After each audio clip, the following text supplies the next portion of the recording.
everybody. Welcome to another episode of Sightless Voices Unleashing Potential. I am your hostie with the mostie, Jennifer Parrish, and today we have a really cool episode for you guys. Our guest is none other than the protector of the blind community, from what I hear, Mr. Joseph Fleeks from the Blind Professionals Network. And Joseph's going to share his journey of navigating the professional world as a blind individual and the impact of community support. We'll also be discussing the importance of partnerships, enhancing services and resources, and the power of collective action and community building. So before we get started today, as always, we'll describe our set for our blind and low vision viewers. We're sitting in blue chairs with wooden tables. We have a white brick background, blue lights, and a neon lighthouse sign. So let's get into it. What's up, Joe? Hey, what's going on, How's Jennifer? it going? It's going so well. I appreciate you having me on. Thank you so much, Yeah, thank you very much for being here. It's so awesome to have you finally come in, man. As a fellow podcaster. Right on. Yes, sir. Right on. So here we are together. I'm so happy. I'm going to have you get started by telling us about your journey with vision loss. Okay, cool beans. So a little bit, I'm originally Houston, Texas, born and raised. I was not born into the blind community. I had 20/20 vision, athlete, all that good jazz. Unfortunately, at the age of 16, I was caught in a trauma incident. And from that incident, the damage, I was caught in a drive-by shooting. And because of that, I lost my sight and had to go through extensive time of training in the hospital, rehabbing, gaining my blind skills and things. Ended up going to Texas School for the Blind, developing more of my blind skills and just how to interact as that blind individual in Austin, Texas.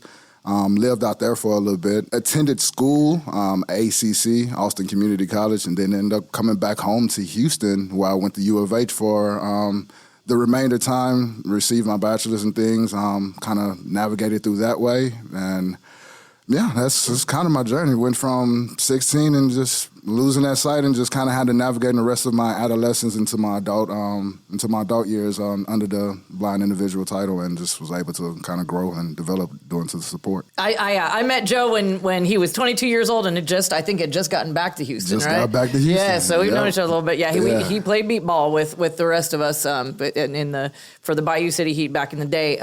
But yeah, so you went to TSB? Mm-hmm. Went to TSB because it was my senior year when my incident happened. So unfortunately, public schools out here, once you kind of reach that final stage of your high school career, it's kind of like, your last classes, you have more job responsibilities and things like that. So they really was looking at me like, we really don't know how to really handle this situation. You kind of, you was on your way out, but now you have to relearn new things, and we don't know how to. And that's when they found, School for the Blind, and we worked that procedure out and was able to get out there. And I stayed there for 2 years, and finished my senior year there, and then did an exit program where I attended community college and did a job program where I worked as well. So I was able to develop those skills, just everyday routine as a blind individual, just being more just on my own, you know what I mean? Yeah. Did you go to Chris Cole? I toured it, but by that time it was like, I have enough here. Yeah. I have enough. Yeah, that's awesome. And then you moved back to Houston and went to U of H, go Cougs? Go Cougs, baby. Actually, and a little bit of both Cougs and the Gators. I'm repping UHD? both. UHD Yep. all day long. And so, I came back home, and the whole programs at the time, it was DARS, which is now TWC. Exactly. So, seeing a lot of those case managers and such, and I'm just like, they need someone who can really relate from that, on that side to actually, push that a little further, because I just felt like a lot of things were just being fall to the wayside. Yeah. And so, I just had more passion. So that's how I ended up going to U of H to go ahead and get that bachelor's in psychology, and to kind of further extend that and kind of get on the front line to help fight. That's awesome. Bachelor's in psychology. So let's get into BPN a little bit. Can you tell me about your role within the Blind Professionals Network, and then what are some of BPN's goals to positively impact the community? For sure. So I love the whole BPN organization and the things that we do. For what it stands for, Blind Professionals Network, our organization that is for our blind and low vision impaired community, which our slogan is united to break barriers and achieve professional success. We created this group here for the time frame that a lot of people have to wait for a lot of services from the state. And a lot of people kind of get discouraged with that time frame because it's like, so much waiting period and, people just want to kind of get involved now and they kind of lose their way. So it's like, we created this group because there's a lot of us like-minded individuals that went through all of this. So it's like, why not support all of us? All the upcoming folks too. Right. Exactly. Because you're just waiting and it's just like, oh God, what do I want to do with my life? There's nothing out here. There's no, nope. No resources. No, like, hey, here's a, job lead over here. Mm-hmm. Here's how you can develop your skills. I mean, that wasn't really there back in the day. No. And even if you try to go apply for a job, the first question they ask is, so what skills you have? Exactly. And then you're like, I'm I waiting. got a degree, maybe. Yeah, right. Or I'm waiting for this to get that degree, so. And then, they get discouraged in that way. And so BPN is here. We offer our different services like our JAWS training, our 6 weeks JAWS training where we help, if you have already received classes and you can't get any more hours, you can come to us, which is free. And we help extend it. We help just move forward with you. And just kind of help develop the other skills, like we said, while you're waiting. We're not here to take over anyone's case or anything like that manner. We're just a tool to keep pushing forward because, we're out here and we're in so much waiting period of time. Yeah, we can't make the government move fast at all. Not at all. And so that's why we created this group. We have our support group. We also do presentations where we have like Freedom Scientifics, other companies come and discuss their products for our organization. It's just a resourceful organization to help know what's out here. We have our website which is blindpronet.org.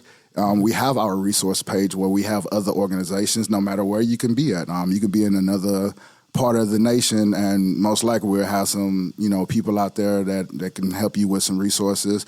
And a lot of our trainings and support groups and everything that we do here is virtually. So even though I'm here in Houston, I do a lot of reaching out to local communities. I'm also reaching out to a lot of colleges that's outside of Texas as well, just letting them know like, hey, we have this organization. We do things virtually. We, just for any students who, not aware of these things or just wanted to, come and vent or just be a part of like-minded individuals. So, it just helps with the confidence and just overall passion. Speaking about challenges, so what are some of kind of your personal challenges that you've had to overcome in your journey?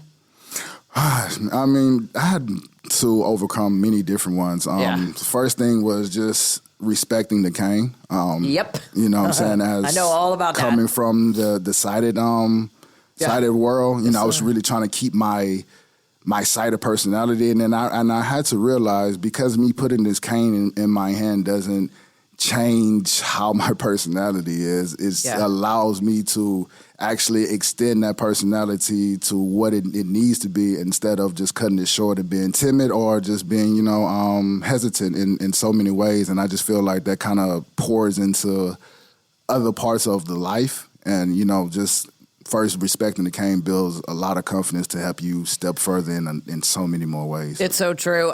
Like back in the day, I didn't want to use mine either. And I'm not coming from sighted to blind. I'm coming from just like being visually impaired and sort of kind of being able to see a little bit. So you want to look normal. Right. You want to look normal so people aren't just like, oh my God, that person's blind, or whatever, But the realization that you have to come to eventually is like, this thing can part the Red Sea for you in a club. Yes. This thing can get you VIP access. This is the golden cane of joy. You know what I mean? Like, come on now. And yes, go ahead. And it's funny, because we say like, oh, we don't put this cane in our hand because we want to we're going to lose our lack of confidence. But no, the cane makes you look more confident. Exactly. That's how you they actually go, look gain at the that confidence. person rolling over, and doing all this stuff and Exactly. accept, and not, because like you cannot use your cane and fall in a hole like I have done. I have to. There you go. Or you can not use your cane and run into the fire hydrant, which I have done in front of a whole crowd of people. Which And that hurts. It definitely hurts. That thing is no forgiveness. And then people look at you like, man, why they're not having anything in their hands or, using the proper things so you won't hurt yourself. And Exactly. I have people tell me this. So it's like, you just gotta know. And sometimes you got to learn the hard way. Yeah, which I did. Yep. And Many injuries. I won't go. Now I won't go nowhere without my cane. Me neither. What? Even a family member. No, you can leave. No, I'm not leaving my cane. I Me need my too. cane. Thank Absolutely. you. I'll put it in my back pocket or something like that. I'm taking my cane wherever I go. That's real. I even use mine, and I used to. So it was funny because before COVID, I didn't use it around here, and I just kind of didn't whatever. But like after COVID, I got back. And my vision hadn't really even declined, but it was just like, I have to do this now. There's so many different things and different people here and and I think I'm ready to full on, let people know that this is a tool that I need, and I'm not trying to pretend that I don't anymore ever. Yeah. Even at work, when I have this building memorized. Yeah. I'm taking it because who knows who's putting something in the way. You just never know. You just never know. Exactly. And then other things I had to overcome is like just being in school. You really, I'm going to say this, you really have to get your skill sets correct to really go on that, success, that trip of success. And for me, I was in school, I'm knowledgeable, I'm able to read, but however having to do it in the blind way of like, the Braille, contracted Braille, I needed my Braille skills to be more, more developed. I was kind of a beginner stage with the JAWS, but I just jumped into a full load of, 12 credits, taking 4 classes. Like I jumped in the deep end without having any type of protection. Wow. I had some basics, but it wasn't enough. And I'm that type of person who just gotta, just throw me in and let me get it. I'm gonna run it. But I've learned over time as I've gotten older that it's a smarter way to do this. Yeah. It's an easier way to do it. You're right. What does it work smarter, not harder? Right on. And just developing the different computer skills, learning, what the different screen readers are, like JAWS, NVDA, different things like that. It could just take us so much further. Just being able to explain ourselves, and just building the awareness in different schools. I had to also deal with that as technology was wrapping up, and so a lot of the curriculums were leaving the textbooks alone and switching over to these electronic formats and websites as My Labs now. And so I just had to express a lot of things amongst the professors, and I had to advocate for myself. So I just learned how to really kind of just stand up for myself as a blind individual and just learn the actual things that I need for my self-growth to help me get to the next stage of success that I feel that fits in my mind. There you go. So let's talk about achievements. So what are some of the achievements that you're especially proud of in your accomplishments? For sure, it's definitely getting past the college stage. Man, what? That's awesome. It took six and a half years. I didn't never think out, but the fact that you go through that and it's like, yo, don't stop. I know it's probably people that's in and now maybe stopped and go back. It's always like you can always get that done no matter how long it takes. It's nobody race. So I was glad I was able to do that. And then on top of that, I went to another school later on and got my certification in massage therapy. So just was able to. That's right. Yeah, just, I remember that. Kind of push that, my repertoire skills a little further, jumping into different things. So I'm just been happy to achieve many different things in that. And that's just due to the fact of being a part of BPN and being around other people, just seeing what they're doing out here in the community. So it's just like, hey, I'm able to get here. I'm not just the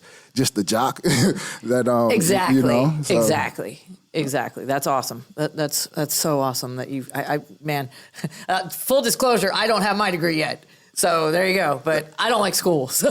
And that was my full disclosure. That was my issue. I've been in school since I was 3. Yeah. I'm just like, we've been in school for a long period of time. I'm in my 30s. I'm just like, we got to get something though. Right. No, that's awesome. That's awesome. Something. Very nice. Okay, so let's so we're going to get into community relationships and enhancing services and resources and things like that. So, why do you think partnerships are important in helping the blind and low vision community in providing better services? First, one thing is going to attack is going to build the awareness. Just partnering up with other agencies, the community.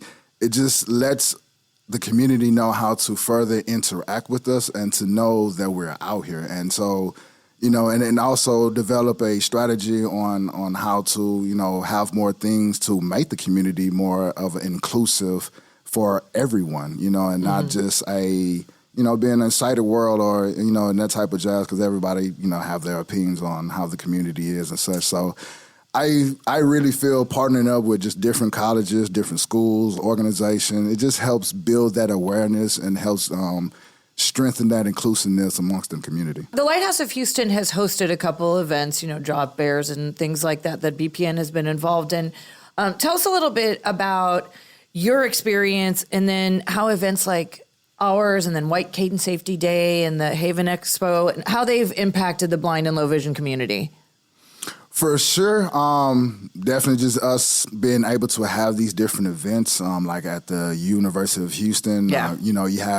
You still have students on campus, so they're seeing like, okay, hey, what's going on over here, and they're coming, volunteering, and so going to this event these past few years, I've literally seen like the volunteer kind of just grow further and it's further. So true, especially so many people volunteering now. Yes, like White Cane Day last year. I mean, they're all students and they're all so interested. And whenever they'll guide you around or whatever, and they'll just ask you your story, and they really are genuinely, are intrigued by blind and low vision folks. And who knows, this may propel them to change their career direction at some point in time too. Inspire them in different ways and just put them on a different path that could be their calling. So just having these type of events and the expos, I've also seen where the Lighthouse have had the expo. We've been there, and some people come on and talk, and they be like, "Wow, never knew about these agencies or this existed." And it's just like, okay, that's why I'm glad we have this. Because even when I came into the whole blind community at the age of 16, it wasn't fully knowledgeable that there was expos and things going on. Absolutely like this, not. And Absolutely not. It wasn't like. It wasn't a plethora of information to be able to locate and to help, your confidence or your strength or know that it's possible, that it's out here. Yeah. So having those different expos, White Cane Safety Day, career fairs and different things like that, it helps the community in, with their strength, their awareness, and it helps the other community know that, hey, they can volunteer, they can be, inclusiveness, and, it inspires them and amazes them in different ways as well. Mm-hmm. I mean, and I feel like in the past few years, this stuff has just blown up. For sure. I mean, from, like as we said, the White Cane Day and you guys' and Haven, and yes. I mean, all these things are kind of coming together, and it's such a cool community, sense of community, like within the blind community, and then we're just bringing these people in from, outside of that and volunteering. It's beautiful to watch. Right, and you see the vendors grow each year. Like yes. You see different companies come, Google, Metro. It's just like so many different vendors come to these expos and events now. So you definitely see the growth, and it's beautiful. Yes, it is a beautiful thing for sure. Do you have any tips or advice for people trying to get more involved in building a community and support system for themselves? For sure. I would say do some research. It's okay to get on Google, just start basic, blind organizations or whatnot, and just see what the different missions are happening in, the different organizations, and ask yourself, what do you really want to do for the community? How would you like to support? How would you, what is the mission that you want to, you want to head towards, and, just make the comparison and do the research and be able to, see how things are going on out here. And, that's how I feel you can develop a better strategy, to kind of figure out what you would like to do and how you get yourself involved in the community and, volunteering things. Exactly. What are some future goals and initiatives that BPN has for fostering stronger community? For sure, we've actually been working on creating more of the expo programs at the colleges for career fairs to help more of the students that are around, and reaching out to more of the schools, getting I like to say our future blind, getting them more, knowledgeable and involved in the community and understanding like, hey, let's start thinking about, where you want to be at, 5 years from now, and, where you at now, and what can we do to get you to that, to that person that you're seeing in, that 5 years from now. So, BPN is all about, we're developing our different JAWS training programs, our one-on-one support groups and things, and working on our, just mentor and mentee. And so it's just bringing all these things together is to help our future blind and the ones who are, just not have that accessibility to be able to access these this knowledge and information that's out here. Right. When they finally do reach out, it's there for them. Yes. Yeah. It's so awesome. And it's all free when it comes to BPN, y'all. It's not not a cheap free. It's just we make this free because like we for already you. For you. It's for you, and you already are going through different state agencies, and that's what that's for. We're here for a stepping stool. The 1, 2, 3 step stool to help reach something at the top, and then you put that tool up until you need it next time, and that's what BPN is for. What does working with other organizations and bringing people together help increase independence and knowledge? How does it help increase independence and knowledge? Well, when you start looking at other organizations and, their members and how they kind of navigate and their growth, you're able to kind of look at yourself and where you at, and then, speak with other like-minded people and kind of, modify your way or be inspired by, different things. I feel like being connected with others, it just opens your mind and allows you to have a lot more information, being able to access just by talking to other people that has experienced it or, going through it or, and just different things. So having that type of partnership is definitely for development for sure. What's your favorite part about being involved in the blind and low vision community? And then how does it feel to be in a position to help other people in this community? So my favorite part is really how I'm able to kind of inspire people in so many ways, because I'm not the type that's going to really sit down, or I'm very stubborn. So the fact that I'm out here every day just living functionally, I'm hopping on city bus, moving around, people see me, and I hear this a lot, like, wow, man, I just can't believe that you inspire me. Like I see that you're doing this, and I be feeling like my problems, like I shouldn't have any problems, and I actually like hearing that, because we all have problems. Life is life, but at the end of the day, like, just believe and keep moving. Like it's all gonna get better. It's just a storm, like that. One of my favorite quotes is like, "Tough people last longer than a tough moment." I love that. And so, like, I've always considered myself a tough person, and so moments is always gonna be a moment. It's never going to outlast me. So my favorite part of just being in the blind community is people seeing how tough that, that I am, and it kind of reflects for others. And then they just thought, okay, like, blind people are out here getting it. We're just, like, we're making it happen. We're going to wrap it up today, but before we do, and first of all, I want to thank you so much for joining us. This is awesome. We've been having a lot of fun in here. Yes, indeed. I really appreciate y'all having me. Yeah, absolutely. This is really informative. Do you have any final thoughts, final words of advice for blind or low vision individuals trying to navigate their professional journeys? For sure. For my future blinds and ones that's out there, baby. For sure, just know you're not alone. All the thoughts that you're having, you might feel like no one's going through this, no one feels like this, no one might be. We've all had the thoughts. We all kind of felt like we might not be or whatnot. You're not alone at all. Just take the time, take the patience, do research, develop, get out here in the community, trust and believe. It's a lot of people that would be willing to talk and to show nothing but love. And it's a lot of resources out here. So just get out here, look things up, and just know you're not alone. So you don't have to stop. All right. Well, once again, thank you for joining us today. To our listeners, thank you so much for being part of our community and tuning in to Sightless Voices, Unleashing Potential, proudly brought to you guys by the Lighthouse of Houston. We hope you found this conversation with Mr. Joseph Fleeks here helpful, inspiring, and informative. Stay tuned for more episodes where we continue to explore stories that matter. Be sure to check us out wherever you get your podcasts. Follow the Lighthouse of Houston on social media for updates. And until next time, take care and stay connected. Vaya con Dios.